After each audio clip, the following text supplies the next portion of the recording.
राधे राधे दोस्तों, आप सभी का स्वागत है आपके अपने चैनल वेब पूजन और कहानियां में। चैत्र माह में अमावस्या 8 अप्रैल 2024 दिन सोमवार को पड़ रही है। सोमवार के दिन अमावस्या मनाई जाने के कारण इसे सोमवती अमावस्या के नाम से भी जाना जाता है। सोमवती अमावस्या का अपना एक खास महत्व है और सोमवार के दिन पड़ने के कारण सोमवती अमावस्या को बहुत ही महत्व दिया जाता है। आइए सुनते हैं सोमवती अमावस्या की व्रत कथा। आइए सुनते हैं अमावस्या की व्रत कथा। प्राचीन काल में एक ब्राह्मण परिवार कांचीपुरी में रहता था। पति पत्नी दोनों ही धर्मात्मा थे और धर्म पूर्वक अपनी गृहस्थी चलाते थे। इनका नाम देव स्वामी था और इनकी पत्नी का नाम धनवती था। इनके 7 पुत्र और एकमात्र पुत्री थी जिसका नाम गुणवती था। जब गुणवती सयानी हुई तो देव स्वामी ने धनवती से कहा कि पुत्री के विवाह के लिए अब वर देखना चाहिए। ब्राह्मण ने अपने छोटे पुत्र को बहन गुणवती की कुंडली दी और कहा कि ज्योतिषी से इनकी कुंडली दिखवा लाओ, जिससे गुणवती के विवाह की बात आगे चले। ज्योतिषी को कन्या की कुंडली दिखाई। उसने बताया कि विवाह होते ही कन्या विधवा हो जाएगी। ज्योतिषी की यह बात जब ब्राह्मण परिवार को मालूम हुई तो वे बहुत दुखी हुए और इसका उपाय पूछा। ज्योतिषी ने बताया कि हे ब्राह्मण, सिंगल द्वीप में एक पतिव्रता महिला रहती है जिसका नाम सोमा धोबिन है। यदि कन्या की शादी से पहले सोमा आपके घर आकर पूजन करे और आपका आशीर्वाद दे दे तो यह दोष दूर हो जाएगा।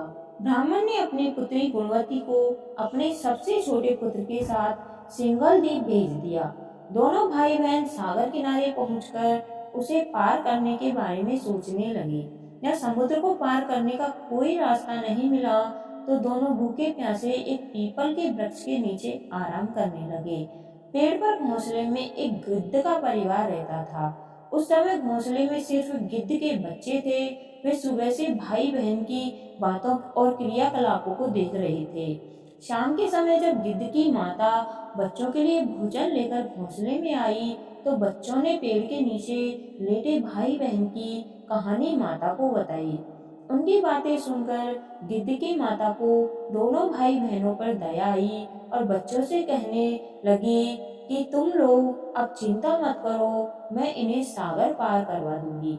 बच्चों ने माता की बातों को सुनकर खुशी खुशी भोजन ग्रहण किया। गिद्ध की माता बच्चों को भोजन करवाकर दोनों भाई बहनों के पास आई और बोली कि मैंने आपकी समस्याओं को जान लिया है, आप चिंता मत करिए, आपकी समस्या का निदान मैं कर दूंगी और आपको सोमा धोवन के पास पहुंचा दूंगी।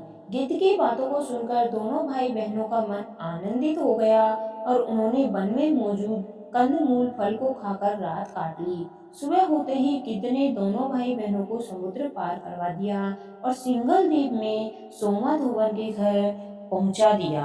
गुणवती सोमा धोवन के घर के पास छुपकर रहने लगी। हर दिन सुबह होने से पहले गुणवती सोमा का घर लीप दिया करती थी।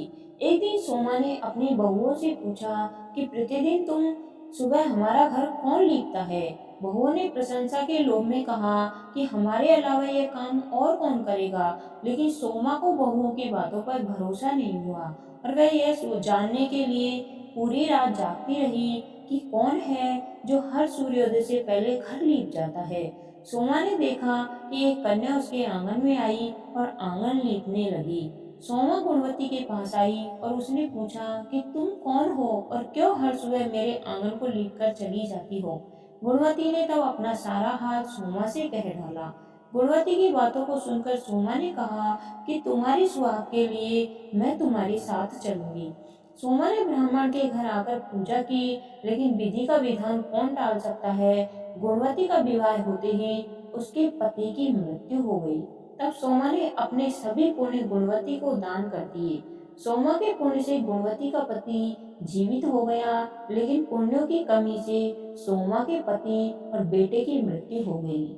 लेकिन सोमा ने अपना घर छोड़ने से पहले बहुओं से कह दिया था कि मेरे लौटने से पहले अगर मेरे पति और बेटों को कुछ होता है तो उनके शरीर को संभाल कर रखना। बहुओं ने सास की आज्ञा को मानकर सभी के शरीर को संभाल कर रखा। उधर सोमा ने सिंगल द्वीप लौटते हुए रास्ते में पीपल के वृक्ष की छाया में विष्णु जी की पूजा की और 108 बार पीपल की परिक्रमा की। इसके पुण्य के प्रभाव से सोमा के घर लौटते ही उसके पति और बेटे फिर से जीवित हो गए।